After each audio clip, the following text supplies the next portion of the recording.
জি আলহামদুলিল্লাহ আলহামদুলিল্লাহ নাহমাদুহু ওয়া নাস্তাঈনুহু ওয়া নাস্তাগফিরুহু ওয়া নু'মিনু বিহি ওয়া নাতাওয়াক্কালু আলাইহি ওয়া নাউযু বিল্লাহি মিন শুরুরি আনফুসিনা ওয়া মিন সাইয়্যাতি আ'মালিনা من يهده الله فلا مضل له ومن يضلله فلا هادي له وأشهد أن لا إله إلا الله وحده لا شريك له وأشهد أن محمدًا عبده ورسوله أرسله بالحق بشيرًا ونذيرًا وداعيا إلى الله بإذنه وسراجا منيرا أما بعد فقد قال الله تبارك وتعالى في كلامه المجيد وفرقانه الحميد أعوذ بالله من الشيطان الرجيم وعباد الرحمن الذين يمشون على الأرض هونا وإذا خاطبهم الجاهلون قالوا سلاما وعن أبي أمامة الباهلي رضي الله تعالى عنه عن النبي صلى الله عليه وسلم قال أنا زعيم ببيت في ربد الجنة لمن ترك المراء وإن كان محقا وببيت في وسط الجنة لمن ترك الكذب وإن كان مازحا وببيت في أعلى الجنة لمن حسن خلقه ঐতিহ্যবাহী বরিশাল জেলার উজিরপুর থানার ধামুরা হাই স্কুল মাঠ প্রাঙ্গণে আয়োজিত বার্ষিক তাফসিরুল কোরআন মাহফিলের সম্মানিত সভাপতি, উপস্থিত অত্র আয়োজনের অন্যতম আকর্ষণ বিশিষ্ট আলোচক জননন্দিত মুফাসসিরে কোরআন শেখ আব্দুল হাই মোহাম্মদ সাইফুল্লাহ হাফিজাহুল্লাহ ওয়া রাআহ, উপস্থিত ওয়াজিবুল ইহতিরাম উলামায়ে আযম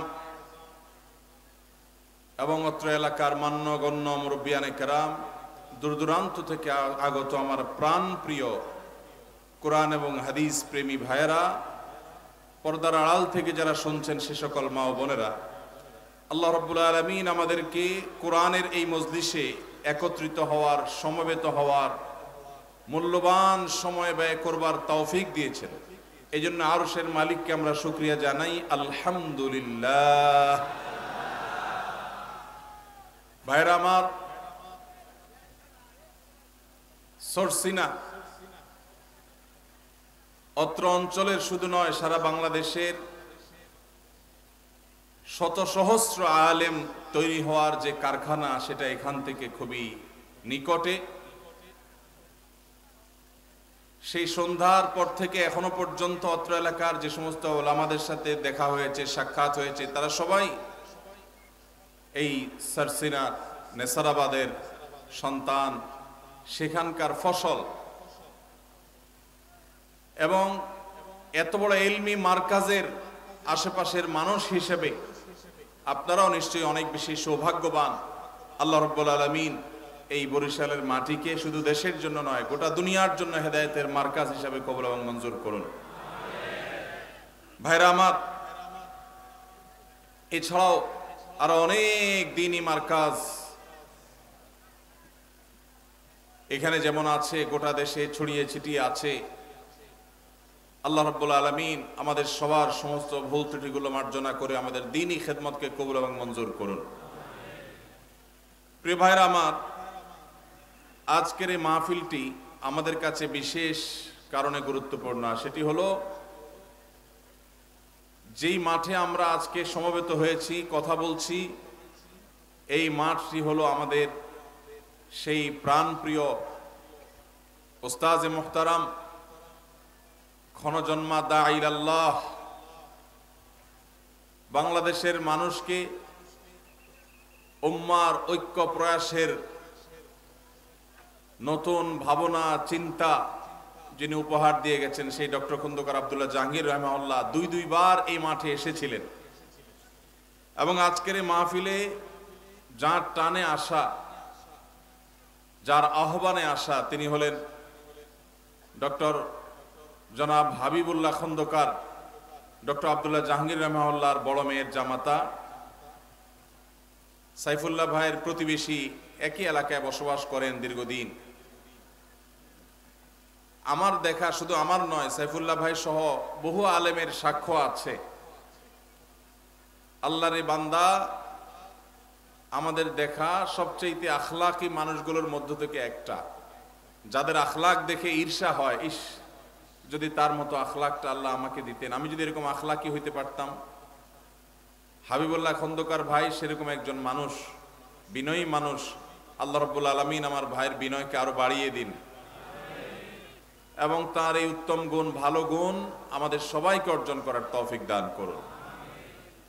ডক্টর খন্দকার আব্দুল্লাহ জাহাঙ্গীর রাহিমাহুল্লাহর স্নেহধন্য স্যারের ছাত্র, আবার স্যারের মেয়ের জামাই, এই কয়েকটি সম্বন্ধের কারণে আজকে আপনাদের গ্রামে আসার সুযোগ হলো। আমি হাবিবুল্লাহ খন্দকার ভাইয়ের কাছে শুকরিয়া আদায় করি যে স্যারের স্মৃতি বিজড়িত জায়গায় তিনি আমাদেরকে আমন্ত্রণ করেছেন, আসার সুযোগ করে দিয়েছেন। আল্লাহ তাআলা তাকে এবং তার বাবা যে দিনই প্রতিষ্ঠান গড়ে তুলেছেন, তার ভাই পরিচালনা করছেন, আরো অত্র এলাকার বড় বড় উলামা ইকরাম আছেন, আমি জানি। আল্লাহ তাআলা সবার সমস্ত খেদমাতগুলোকে কবুল এবং মঞ্জুর করুন। ভাইরা আমার, আমি কোরআনে কারীমের সূরা ফুরকানের একটি আয়াত তেলাওয়াত করেছি। এই আয়াত আপনাদের অনেকের কাছে খুব বেশি পরিচিত। এই আয়াতকে সামনে রেখে আমি খুব সংক্ষেপে কিছু কথা বলে এরপর আপনাদের প্রশ্ন। ভাইরা আমার, আমরা যারা নিজেদেরকে মুসলমান দাবি করি, আমাদের কিছু ভালো গুণের অভাব বা ঘাটতি আছে, যে গুণ অর্জন করলে জান্নাতের পথে আমরা অনেকখানি অগ্রসর হয়ে যেতে পারি, অথচ সেই গুণটা অর্জন না করার কারণে আমরা জান্নাতে যাওয়ার দৌড়ে পিছিয়ে আছি। এমনকি এক্ষেত্রে সাধারণ মুসলমান কি বিশেষ মুসলমান, আলেম ওলামা কি সাধারণ মুসল্লি, সর্বস্তরের মুসলমানদের মধ্যে এই গুণটির দুর্ভিক্ষ চলছে, অভাব চলছে।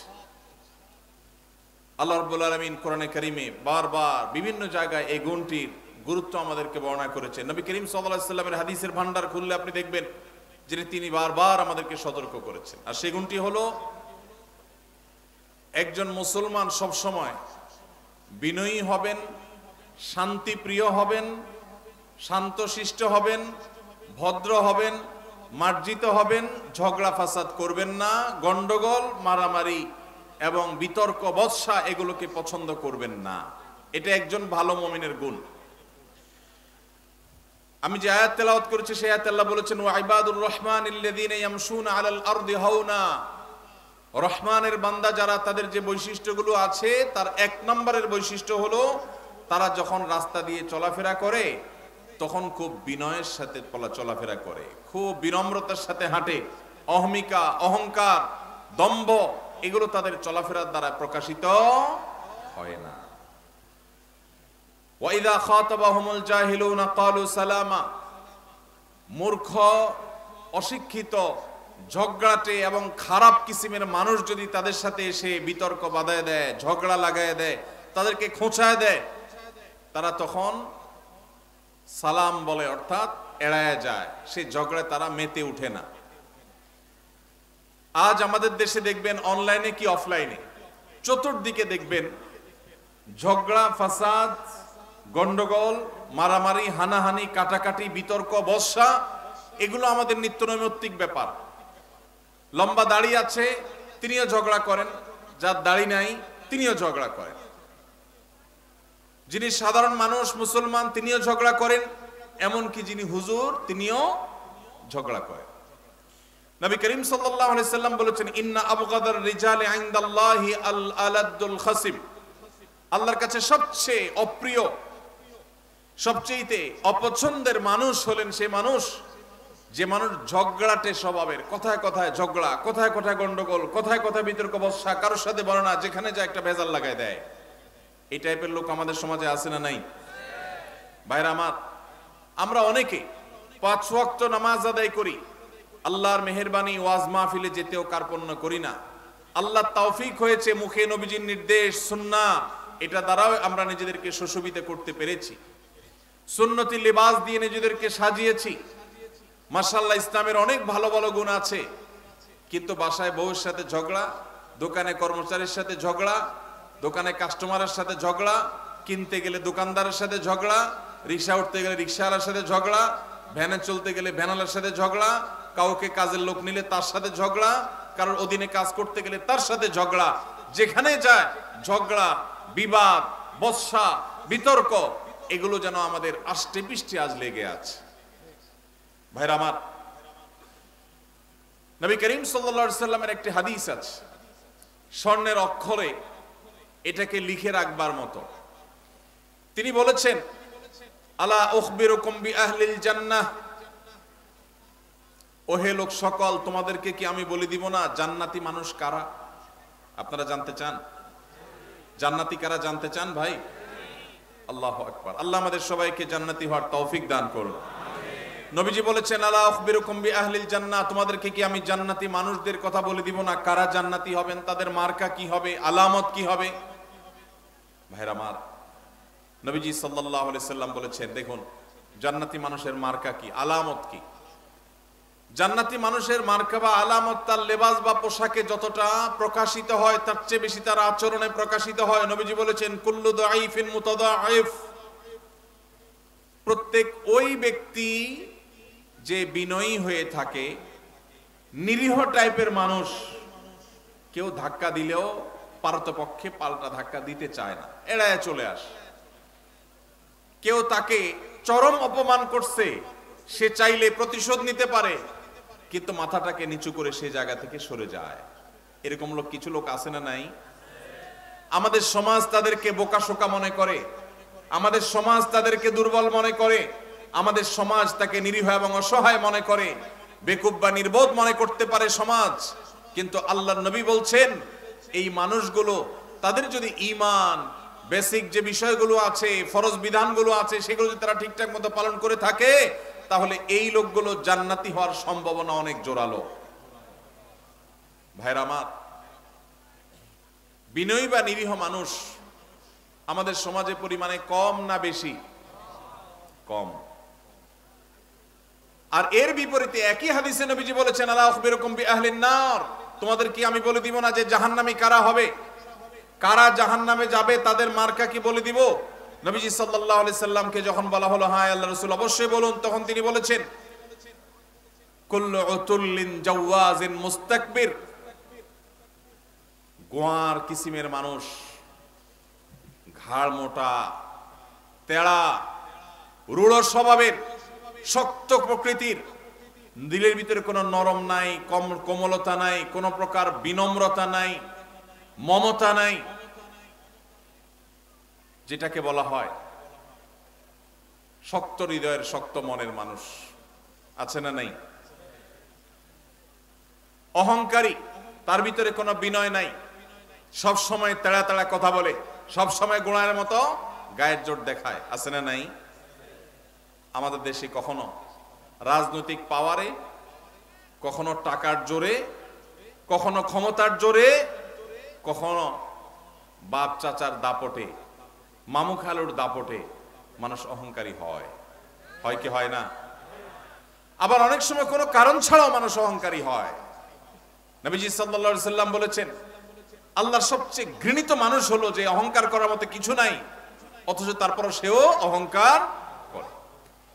আমরা এমন একটা সমাজে বসবাস করছি, একজন প্রাপ্তবয়স্ক মানুষ তো অনেক পরের কথা, ছোট ছোট বাচ্চা কাচ্চাকেও দেখবেন আচরণের মধ্যে এমন পরিমাণ যুদ্ধ যুদ্ধ ভাব, এমন পরিমাণ মার মার কাট কাট ভাব, এমন পরিমাণ অহংকার ভাব, এমন পরিমাণ আপনার সব ভেঙে চুরে শেষ করে ফেলবে এমন ভাব।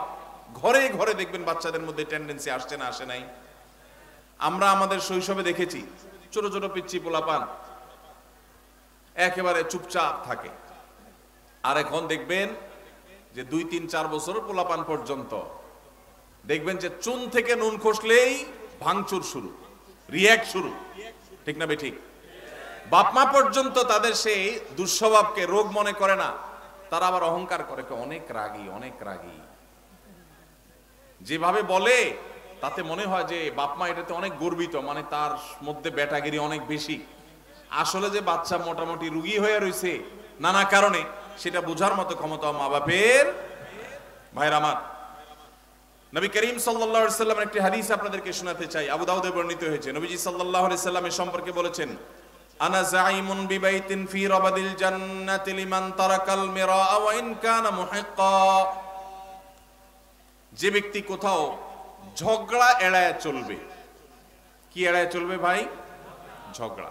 আপনি বাজারে গেছেন, রিকশা দিয়ে যাচ্ছেন, কারোর সাথে এমন কোন উপলক্ষ তৈরি হলো, একজন রাস্তার মাঝখানে দাঁড়ায় আছে, আপনার রিকশার যতই বেল বাজানো হচ্ছে উনি সরেন না। এরপরে যখন ওনাকে একটু ভালোভাবে বলতে গেছেন, উনি গায়ের দিকে তাড়ায় আসছে। আপনি এখন চাইলে তারে 5টা কথা শুনাইতে পারেন যে ভাই রাস্তাটা কি আপনার বাপের, অনেক কথাই বলতে পারেন, কিন্তু আপনি দেখছেন যে কথা বলতে গেলে কথা বাড়বে, এবং কথা বাড়লে আমার আখলাক নষ্ট হবে, জবান নষ্ট হবে, মুখ নষ্ট হবে, আমল নষ্ট হবে। এই জন্য আমি নিজে সত্যের উপর আছি, সে অন্যায় করতেছে এটা জানার পরও আমি তার সাথে ঝগড়া না করে মুখটা আরেক দিকে ফিরে আসতে বের হয়ে চলে আসলাম। নবীজি বলেছেন, এই কাজটা যারা নিয়মিত করতে পারবে, যারা এই কাজটা করবে, এই গুণ যারা অর্জন করবে, তিনি বলেছেন জান্নাতের এক পাশে তার জন্য একটা প্রাসাদের দায়িত্ব আমি নিলাম। আল্লাহু আকবার। আল্লাহ তাআলা আমাদের সবাইকে ঝগড়া বিবাদ এড়াবার তৌফিক দান করো। অনেক আমলের কথাই তো শুনছেন ভাই, সুবহানাল্লাহ, আলহামদুলিল্লাহ, তাসবিহ, তাহলিল, জিকির, আজকার, অনেক আমলের কথা আমরা শুনছি। আজকে ভাই নতুন একটা আমলের কথা শুনলাম। এটাও যে আমল সেটা আমাদের অনেক ভাই ব্রাদাররা জানেন না। সে আমলটা হলো ঝগড়া করার সুযোগ আছে, স্কোপ আছে, গায়ের জোর আছে, সাথে লোক আছে, চাইলে কথা বাড়ানো যায়। এবং যার সাথে ঝগড়া তৈরি হয়েছে তিনি একটা ফালতু বিষয় নিয়ে আপনার সাথে ঝগড়া লিপ্ত হয়েছেন, তিনি একেবারে অন্যায়ের উপর আছেন, ভুলের উপরে প্রতিষ্ঠিত আছেন, আপনি পরিষ্কারভাবে দেখছেন তিনি রং, এরপরও তাকে রং জেনেও